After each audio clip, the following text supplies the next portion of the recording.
So we're speaking with Cenk Uygur from the Young Turks. I have to thank you and also tell you that you've made my life hell, both with the same recommendation. A couple years ago we met at Talkers in New York, and you said, you got to start doing video. I was thinking about it, and we did, and it's been great. But it also ended up with me having to bring all of this stuff and try to find it all within like the last 6 hours before our flight. So thanks, but also no thanks, you know. Sorry? Well, hey, no, it's worked great. And you guys, now here's the only thing. We have 279 YouTube subscribers on our channel. You've got 130,000. So we're lagging behind a little bit. But, you know, hey, one at a time. That's the way to get it, We right? build this temple one brick at a time. How long were you guys doing video and putting it on YouTube before you hit critical mass? Some people say it's you need 1,000, and then it starts just going on its own. That's interesting. You know, we were definitely doing it for a while before it caught on. No question about that. Yeah. And the '08 elections helped us a lot because that gave us a good deal of momentum as people were gravitating towards those issues, right? But I'm not sure there was a magic moment where all of a sudden it took off. It was a real gradual build. It was just slow and steady, keep plugging away Right. and doing what you do. Right. So I had Glenn Miller on my show a little while ago. This is the KKK guy. You mentioned it briefly in one episode I saw. He's running in Missouri, and he's running these "It's the Jews" stupid ads. Oh, Jesus. So I have him on the show, and we're just talking about, you know, what's his campaign based on. It's based on hating Jews. And I said to him, do you hate me personally? Like, you know, I'm That's a Jewish, but great we've question. never met. So I would Yeah. think, you know, is it a general hatred? Is Yeah. it me? He says, no, I hate you specifically. You are a Jew liar. And even this entire interview, the premise of this entire interview is completely bogus. So we put the interview out and start getting tons of feedback. Most of it is, hey, you handle it well, you didn't get into an argument with the guy. You can't reason with someone like that. There's a contingent that started trying to get us kicked off of some of the stations we're on, saying even having that guy on is a platform for hate speech, and there has to be some line. But to me, that line sounds like opening the door to a slippery slope, right? I totally agree with you. I'm 100% on your side. Look, who watched that interview and thought that guy made sense? I mean, no. Look, and for the guys who thought they made sense, they were hopeless to begin with. I think letting him air his opinions in that format, with you doing the interviews and questioning him, etc., I think exposes ideas for how ridiculous and buffoonish that they are. I mean, that's a great question you asked him. Do you hate me personally? And when he says yes, he might even lose a couple of skinheads. You know, go, well, that might be too either. extreme for them, even. Right? Like, yeah, David seems like a nice guy. I mean, I thought I kind of, you know what I'm saying? Well, the other argument that was made was somebody might hear that, and if they don't see that the host is being critical enough, they might be convinced to vote for the guy or to agree with hating Jews. But you could make that argument, even if I disagree, maybe somebody doesn't like me, that could convince them, right? I mean, you can't go by that. No, that's crazy talk. I mean, and the guy's hanging himself. What do you need to say? I mean, you know, all you have to do is go look at how ridiculous he is. No, I'm not buying that at all. We interviewed prior to that Paul Cameron. I don't know if you're familiar with him. He's this sex researcher, but he's been fully discredited as any kind of researcher. He said if we repeal Don't Ask, Don't Tell, there's going to be willy-nilly gay rape in the military. Of course, the study was based on 17 people, 7 of which were people he personally knew, had him on, and it was written up in Huffington Post by an African-American gay journalist who said, a lot of people saw this interview, and they say this guy should not have a platform. Basically the same thing as with Glenn Miller. And he said, you know what, I'm gay, and I'm African-American. If this guy doesn't get on, his opinion doesn't go away. You can't just not give them a platform. I mean, it's similar to the Westboro Baptist Church. Do you agree that, where would you fall on that? I mean, if nobody has them on, do their opinions go away, or do you have to expose them? Yeah. No, look, I think every show should make that decision case by case, right? I don't think there's any harm in interviewing the guy that you did. In fact, you expose his study for being nonsense because that so-called study is out there anyway, and he's been trumpeting that around as if it's real. And so if you can debunk it a little bit, I think you do a service. Now, the Westboro Baptist guys, I'm not too interested in them, so I don't have them on my show. But if somebody else does, I don't have any problem with that. I think, you know, it's a free country, and I mean, again, they're inordinately easy to debunk. Sure. So, and it could make for an entertaining show and an informative show. Well, what about the argument, though, that just by having them on a program is giving them some kind of credibility? I don't think so. I You mean, don't buy that? I mean, I like the Howard Stern show a lot. Do I give credibility to the dwarves that are on there, or whatever it is that we call them these days? So, you know, was Little it the people. angry midget that he calls them? I don't remember, but yeah, no. Do the lesbians on that show have more credibility? I don't know. Okay, it's absurd. No, Just being on a program doesn't mean anything. It just means you're Right. on the program. It's how you frame them, right? If CNN has them on and say, on the one hand, we have this expert saying, don't ask, don't tell doesn't make any sense, or whatever, gives sociological data, etc. And Yeah. on the other hand, we have this guy who's totally into gay rape and thinks it's going to happen. Well, then that's unacceptable, because you put them on an equal platform Sure. and you frame them wrong. But as long as you frame them right, I don't see any harm in it. And by the way, I love that guy's study. He asked like 17 of his buddies, and they're like, yeah, if gays were allowed in the military, yeah, I'd definitely do gay rape. I mean, somebody would, right? So, I mean, the question of the framing is interesting to me, because we see on every news network, on blogs, everywhere, here's one opinion, here's the other opinion, here's the unbiased moderator. But on a lot of channels, the moderator is not really unbiased, and the framing isn't unbiased either. And you've been on MSNBC and a bunch of others. What's been your experience with what's going on behind the scenes? Meaning, do both parties usually in those cases know what the framing is going to be? Do they think it's going to be a totally fair setup? I mean, you tell me.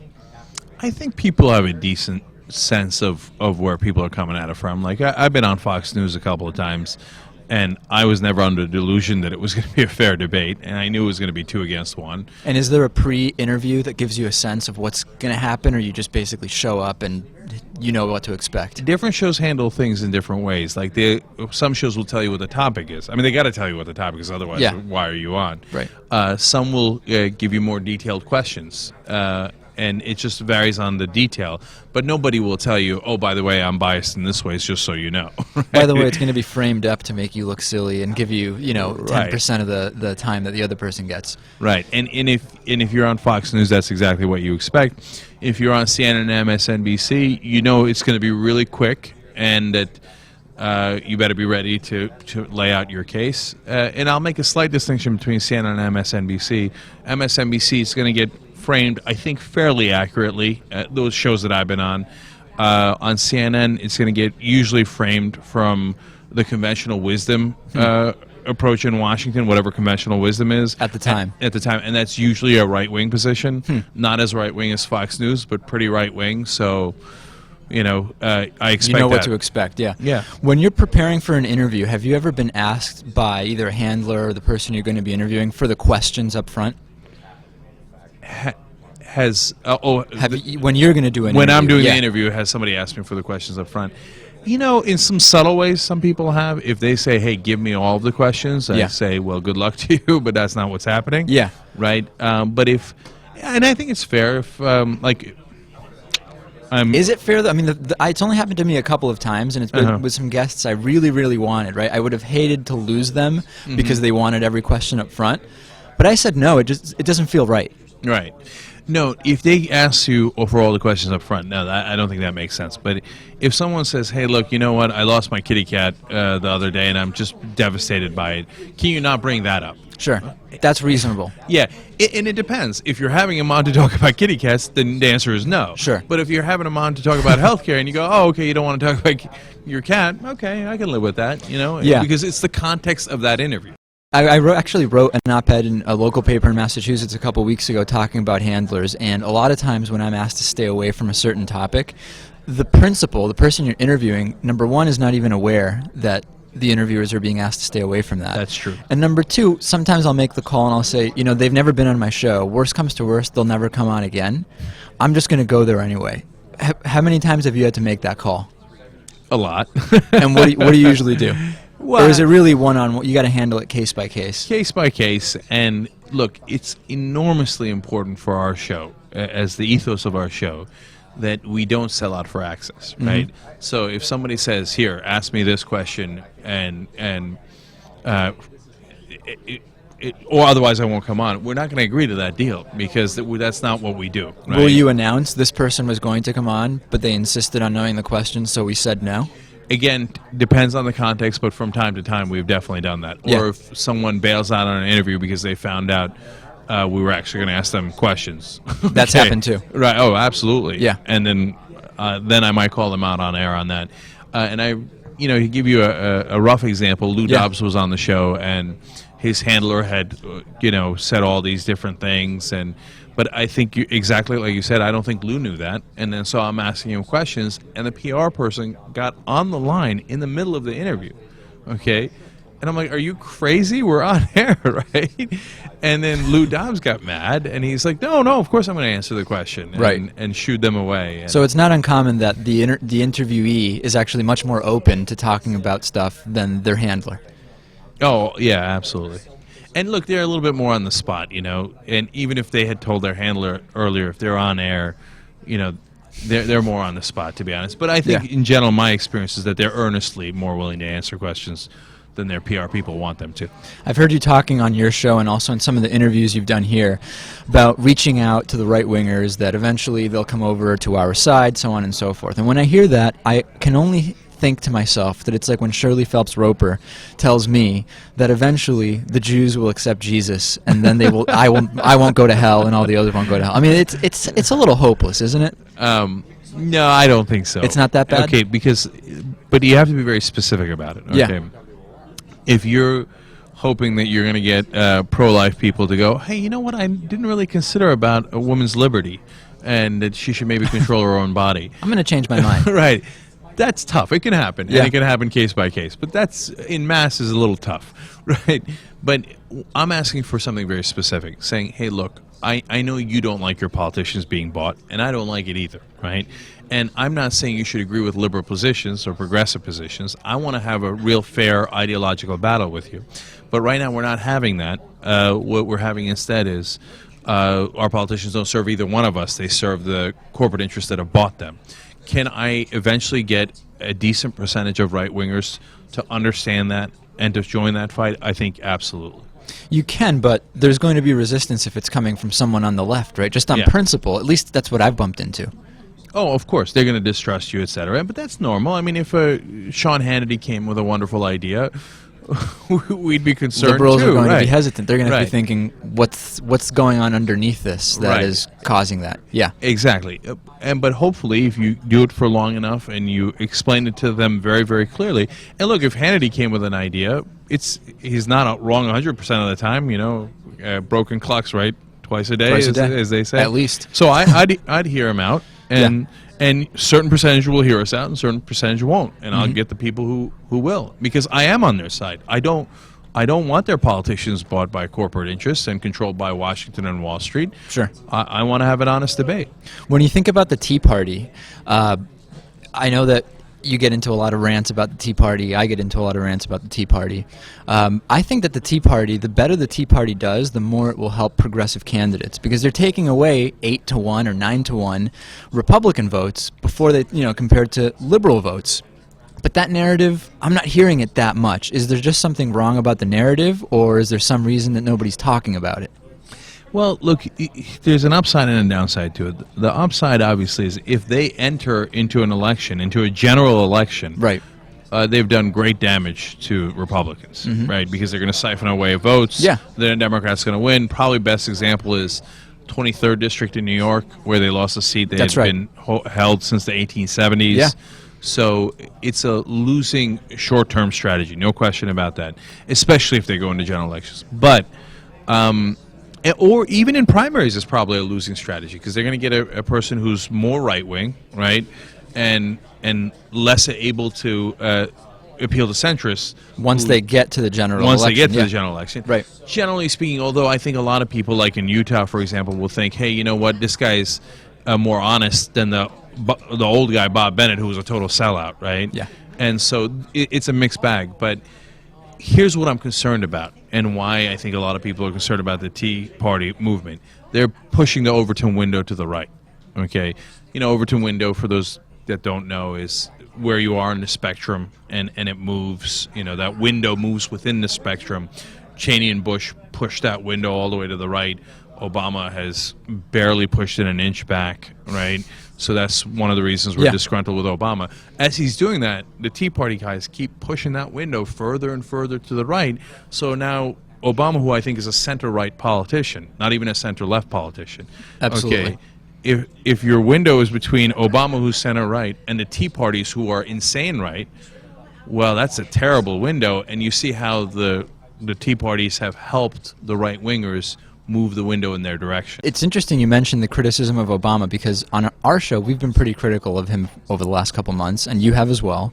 And I start getting emails from tried and true Democrats, which I'm a registered independent. I'm not personally a Democrat. I agree mostly with liberals, saying I'm not helping the cause, as if because it's a progressive show, there's some responsibility to agree with the president, even if you don't really agree. Are you bumping up against that too?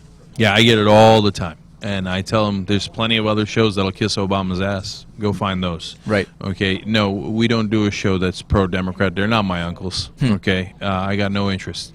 No, I'm doing a show on. I happen to be a progressive on progressive principles. So if Obama's not fighting for progressive principles, what's the point of fighting for Obama? Is that something, though, that we could argue Republicans have, when they are more successful, it can be in part because they've got people that are towing the party line no matter what, and maybe there's people like you and me that don't? I mean, is that a factor? No, it's the exact opposite. The conservative talk shows don't toe the party line at all. Look at what they did to McCain. They didn't like Dole. They didn't like George H.W. Bush. They attack Republicans all the time and push them further and further to the right. So successfully push them to the right? Absolutely. I mean, look at John McCain. They got that clown to go from doing a reasonable immigration bill that he co-sponsored to saying, I'll vote against my own bill. It was his bill, right. Yeah, I'll vote against my own bill. Have I pleased you enough, Rush Limbaugh? No, they pushed them to the right, and from their perspective, they should. And so you're not doing yourself, your cause, or even the Democrats any favor by saying, okay, I won't question Obama, I won't question the Democrats. Oh, I agree. No, I agree. Because it only gives them an incentive to go further right, and because they think, well, I don't have to worry about the left, I don't have to appease the left, I don't have to give them anything I promised them. All I have to worry about is appeasing the right. That's a terrible idea. It's a bad place to be, too, Right. probably, yeah. Last thing, I had Ned Ryan on the show a couple weeks ago. He's like a teabagger trainer. He says he trains teabaggers on how to behave at the protests, so on and so forth. He suggested that the misspelled signs, like, thank our God will, and all those bizarre signs, are liberal plants that are showing up there to make the teabaggers look bad. It would be brilliant if that was the case, would it not? It would be, but A, I can guarantee you that there aren't liberals that organized. Okay, and B, I don't think liberals go and waste our time on stuff like that. Like, see, like the conservatives are in this conspiracy world. Like, they love the conspiracies, right? The liberals are all conspiring. They're coming up with ways to make them think we're conservative. Yeah. Right, but like, think about what Rush Limbaugh did during the primaries, Operation Chaos. Right. Okay, why don't we infiltrate the Democratic primaries and vote for Hillary Clinton, so et cetera, et cetera. If you told progressives that, they'd be like, look, I got to go get lunch. Okay, I don't have time for this nonsense, right? What's funny about that is there are actually lifelong Republicans that for some reason are cropping up now as registered Democrats in some of those rush districts, and they missed the deadline to go back to Republicans. So now they can't even vote in their actual Republican primaries. It's amazing. Yeah, it's great. Look, we don't need plants to make conservatives look silly. They do plenty good job on their own in doing that. Yeah, and I'm just amused by the idea that, like, hey, let's try to make the conservatives look dumb. Let's get signs what that are are you talking misspelled. about? Their vice president was Sarah Palin. Right. Okay, or her vice presidential pick. Mission If it were up to accomplished. them, she would be vice president right now. Yeah. Oh, you know what, David? I just came up with not an idea, but a realization. Thank you for having me on the show and I had this conversation. Sarah Palin, a liberal plant. She must be, all along. That's not, the thing is, to us at face value it would seem ridiculous. That was actually suggested at some point, that it was actually at the very top level when the name Sarah Palin was floated, it may have been influenced by the left. It would just be, it's giving the liberals so much credit. Yeah. What do we Probably hatched- undeserved. We hatched a woman in Alaska who would then go and be really, really conservative and fairly hot. And then she would trick all the Republicans. And then and so she's brilliant. Right. She did this brilliant acting job throughout. She's the best sleeper cell in history. She'd become governor. Right. She becomes governor. And then then she pretends to be an idiot while being conservative. Yeah, right. Well, this is like the Orly Tate's birther conspiracy. Right. It was all a plan from the start. 47 years ago with Barack Obama. Yeah. They brought him over from Kenya, or wherever it was. They developed the short form birth certificate, but they didn't have the long form.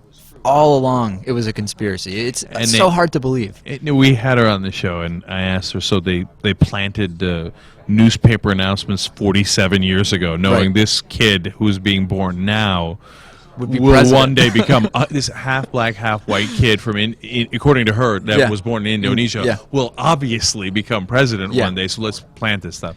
And afterwards, she said that I was a thug to her on the show. Yeah, I had her on too. She emailed me, and I remember saying to her, so you're telling me that Barack Obama is trying to kill you? He's manipulating your PayPal account? But PayPal now is on Obama's radar. She says, well, not him personally, but his people let the air out of my tires. I don't know. Okay, I've attacked his people. Okay, I mean, nobody goes after Obama's people more than I do. Tim Guyton and Rahm Emanuel, etc. I haven't gotten any dead fish. I'm still all right. Nobody's manipulating Letting my the PayPal air out account. of your tires. You know. That's right. Well, we've been speaking with Cenk Uygur from the youngturks.com. Pleasure to speak with you today. Great to be asked. I really appreciate it. Great being on your show. Thanks.